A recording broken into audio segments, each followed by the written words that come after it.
তো বন্ধুরা good morning. তো ওয়েদার তো একদম মানে চোখ বুজিয়ে রয়েছে, কিন্তু কি করা যাবে, রোজ রোজ কি আর খিচুড়ি খেতে লাগে বলো তো। যাই হোক, সবজি কাটতে তো বসে পড়েছি। দেখো কি কি কেটে নিয়েছি। আর এই দেখো কালকে একটা কি বড় একটা চাল কুমড়ো নিয়ে এসছে। আদৌ কচি হবে কিনা বুঝতে পারছি না, তো আজকে করব না, কালকে করব, তখনই দেখা যাবে কচি হবে না বুড়ো হবে। গ্যারেন্টি কচি। ঠিক আছে, কচি হলেই ভালো। এর আগে চাল কুমড়োটা বেশ কচি ছিল, বেশ ভালো লাগছে। একটু নখ দিয়ে মেরে দেখো কচি আছে নাকি। না, ওসব নখ ফখ দিয়ে মারবো না। তো রেখে দিলাম চাল কুমড়োটা। কালকে শুধু এই একটা সবজিই নিয়ে এসেছে চাল কুমড়ো, আর কিছু আনেনি, কারণ এই ঝিঙে উচ্ছে টুচ্ছে ছিল। তো আমি বলেছি বেশি আনবা না, বেশি সবজি এনে কোনো লাভ নেই, তাই জন্য একটা দুটো তিনটে জোর হলো। ঠিক আছে, এই না। তো এইদিকে দেখো একটু পেঁপে কেটে নিয়েছি, ডাল হবে। আজকে তো শুক্রবারটা তো মোটামুটি ডালটা হয়। তো কালকেও হতো, যেহেতু আগের দিন খিচুড়ি খাওয়া হয়েছে বলে কালকে আর ডাল করিনি। তো ডাল হবে পেঁপে দিয়ে, ওই জন্য পেঁপেটা কেটে নিয়েছি। আর এখানে এখন উচ্ছে কাটছি। আর আজকে কিন্তু করবো পোস্ত, ডালের সাথে পোস্ত জমে যাবে বন্ধুরা। তো ঝিঙে আলু পোস্ত হবে। আলু তো কেটে নিয়েছি, আর এখন ঝিঙেটা কাটবো। চলো, কারণ বড় বড় ধামসা ঝিঙে নিয়ে এসছে, কাটাকাটি হবে। উচ্ছেটা কিন্তু যেহেতু শুক্রবার পেঁয়াজ দিতে পারবো না, গোল গোল করে ভাজা করে খেয়ে নিই, না দেখো পেকে যাচ্ছে, আবার কালকের অপেক্ষা থাকলে পেকে যাবে। এখানে একটু গন্ধরাজ লেবু কেটে জলে ভিজিয়ে রেখেছি, ডাল দিয়ে গন্ধরাজ লেবু দারুণ লাগে। তো চলো এবার ঝিঙেটা কাটি। বড় বড় তো ঝিঙে, কিন্তু কচি আছে দেখো ঝিঙেটা, ধরতে না ধরতেই ছিঁড়ে গেল। দানা নেই, দানা কম মনে হয়। হ্যাঁ, তো চলো এবারে ঝিঙে কাটবো। ঝিঙে তো ভালোই লাগে খেতে, কিন্তু ঝিঙের থেকে ঝিঙের খোলা বেশি। আর এখন একটু খোলা খোলা মানে বাটা বোটা খাওয়া একটু কম করে দিয়েছে, তো ওই জন্য ঝিঙেগুলো বেঁচে যাচ্ছে, মানে খোলাগুলো। ঝিঙে থেকে খোলা বেশি, আর হচ্ছে পোস্ত থেকে পোস্ত দাম বেশি ঝিঙে পোস্ত খেতে গেলে। মানে বলো যে ঝিঙে পোস্ত যে খাবে, ঝিঙের থেকে পোস্তর দাম বেশি। হ্যাঁ, তো কালকে 25 গ্রাম নিয়ে এসছে পোস্ত, তাই মানে 40 টাকা না 50 টাকা। 40 টাকা তো ছিল, আমি জানতাম 50 টাকা নিল। 40 টাকা দিয়ে এবারে 50 টাকা হয়ে গেছে। আচ্ছা, 10 টাকা বাড়িয়ে দিল, তাহলে কেজিতে কত বাড়লো? 400 টাকা। আর কি করবে। তো বন্ধুরা এই যে ঝিঙেটা কাটছি, বেশ কচি ঝিঙে। তো অনেকদিন পোস্ত খাওয়া হয় না, ওই জন্যই বলে একটু পোস্ত নিয়ে আসো, পোস্ত খাই। ঝিঙে তো এমনি আনলে দেখো এই মাছের ঝোলে দিয়ে দিই, না এমনি করি। বললাম থাক, নেনুয়াটা পাওনি, নেনুয়াটা আবার আনবা। যখন বলবো আনবো। তা বলে এই সপ্তাহে ঝিঙে খেয়ে নিলাম, আর না ওই আবার নিরামিষের সময় আনবো। যখন পাই তখন বলে নেবো, না না নিতে হবে না। তুমি খাওয়ার পর দিন বললে তো হবে না। কি করে আজকে খেলাম, কালকে আবার বলবো আনবো, তাহলে হাত গুনবো নাকি? বেশি রাখা যায় না, বাজারে যেরকম পাবো সেরকম তো বলবো তোমার। নেনুয়াটা পাওয়াই যায়। তো বন্ধুরা চলো, ঝিঙে কাটাকাটি চলছে, ওদিকে ভাত এক ফুটান দিয়ে বন্ধ করে দিয়েছি। এরপরে ডালটাও বসাতে হবে। শুক্রবার সিম্পল রান্না হলেও হয়ে যাবে মোটামুটি তাড়াতাড়ির মধ্যে।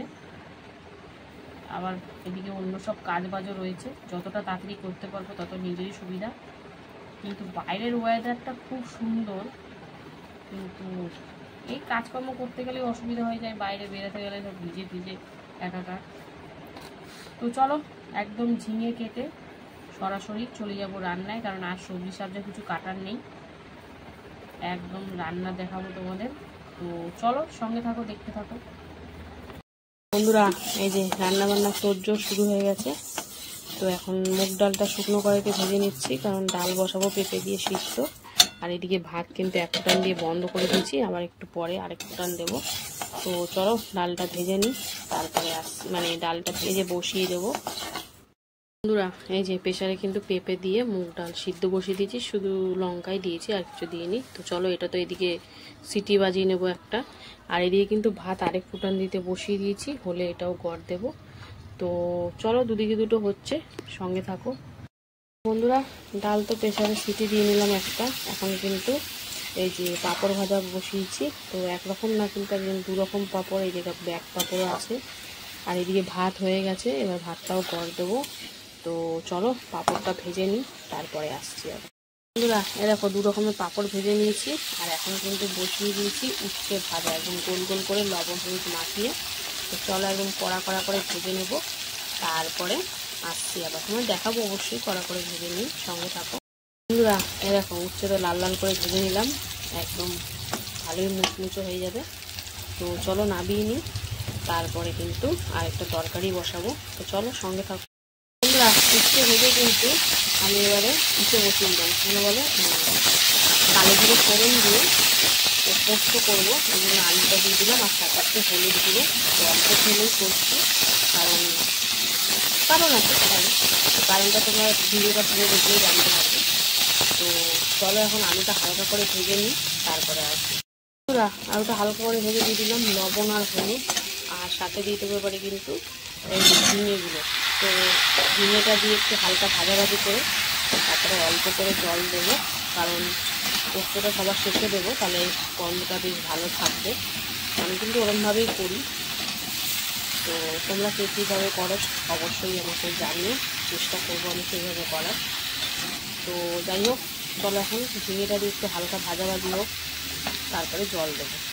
আমরা ঝিঙে আলু হালকা করে ভেজে কিন্তু জল দিয়ে দিলাম। তো চলো, আলুটা সিদ্ধ হওয়ার জন্য ঝিঙে তো অটোমেটিক হয়েই যায়, তো চলো এখন এটা আলুটা সিদ্ধ হোক, তারপরে আসছি। আর ওদিকে তো ঝিঙে আলু সিদ্ধ হতে বসিয়েছি, আর এদিকে আবার ডালটা ফোড়ন দেবো। তো ফোড়ন দেওয়ার জন্য এখানে শুকনো লঙ্কা, তেজপাতা, জিরে দিয়ে দিয়েছি। এখন দিয়ে দিচ্ছি হলুদ গুঁড়ো। তো সেদ্ধ করা মুগ ডাল পেঁপে দিয়ে সিদ্ধ করে রেখেছি, তো চলো ওটা দিয়ে দেবো। তো হলুদটাও হালকা ভেজে নিলাম, এবারে কিন্তু ডালটা দেব। তো চলো ডালটা ঢেলে দিই। এই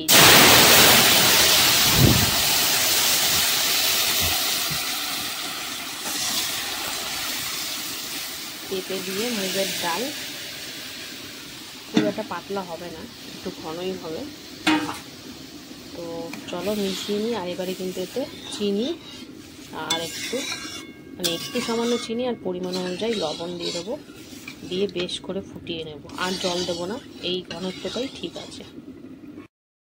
লবণ আর চিনি দিয়ে কিন্তু ডালটা সুন্দর করে একদম ফুটিয়ে নিলাম। এই দেখো ঘনত্বটা কিন্তু বেশ ভালোই হয়েছে। তো ডালটা তো কমপ্লিট, চলো নামাবো। আর ওইদিকে ঝিঙে আলু পোস্তটা কি হলো সেটাও তোমাদেরকে দেখাবো। তো আগে প্রথম কাজ হচ্ছে ডালটা নাবিয়ে নিই, তারপরে আবার আসছি বন্ধুরা। আলু আর ঝিঙে তো সুন্দর করে সেদ্ধ হয়ে তারপরে দিয়ে দিলাম পোস্ত আর কাঁচা লঙ্কা বাটা। দেখেছো, মানে মিক্সির বাটিটা ধুতে গিয়ে অনেকটা জল হয়ে গেছে।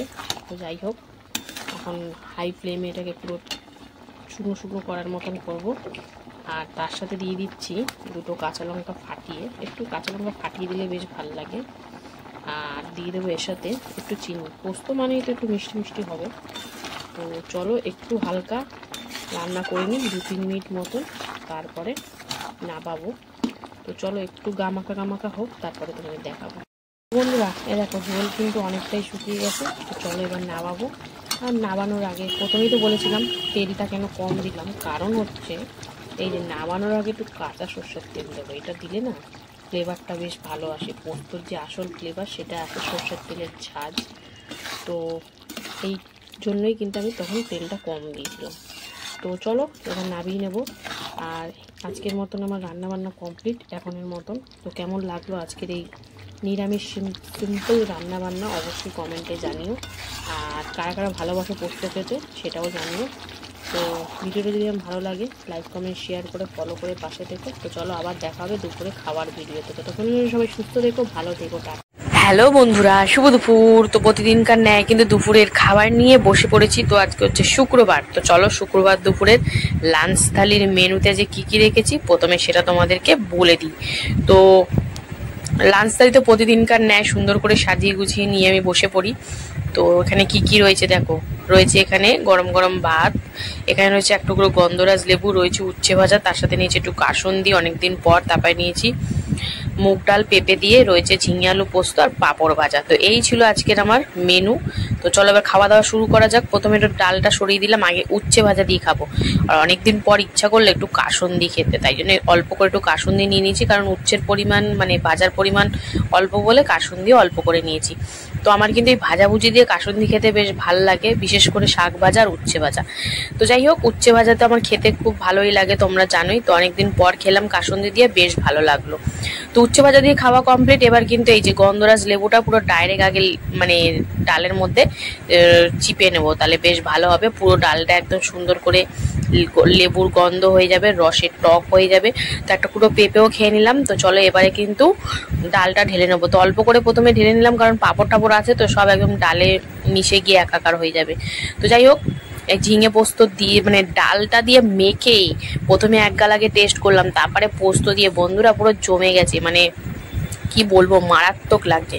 মানে ডাল গন্ধরাজ লেবু দিয়ে মেখে তার সাথে পোস্ত সঙ্গে পাঁপড় ভাজা দিয়ে বেশ ফাটাফাটি লাগছে কিন্তু খাবারটা। তো তোমরা কারা কারা এরকম পছন্দ করো, মানে ডালের সাথে মেখে পোস্ত দিয়ে বেশ ভালো লাগে। ডালের সাথে কিন্তু ভাজা দিয়েও ভালো লাগে, তাই না? যেরকম ভাজা, যে কোনো ভাজা, যেমন পটল ভাজা, কাঁকরোল ভাজা, বেগুন ভাজা, তারপরে ভেন্ডি ভাজা, বেশ ভাল লাগে ভাজাভুজি। আর এই ঝিঙে পোস্তটাও দারুণ হয়েছে, মানে যেরকম মানে পুরো পরিমাণ ঠিক, লবণ, ঝাল, মিষ্টি সব কিছু। তো আজকের খাওয়াটা পুরো একদম জমে গেছে। তো তোমাদের কেমন লাগলো আজকে আমার খাওয়া দাওয়া অবশ্যই কমেন্টে জানিও। আর ভালো লাগলে লাইক, কমেন্ট, শেয়ার করে ফলো করে কিন্তু পাশে থাকতে ভুলো না। তো চলো।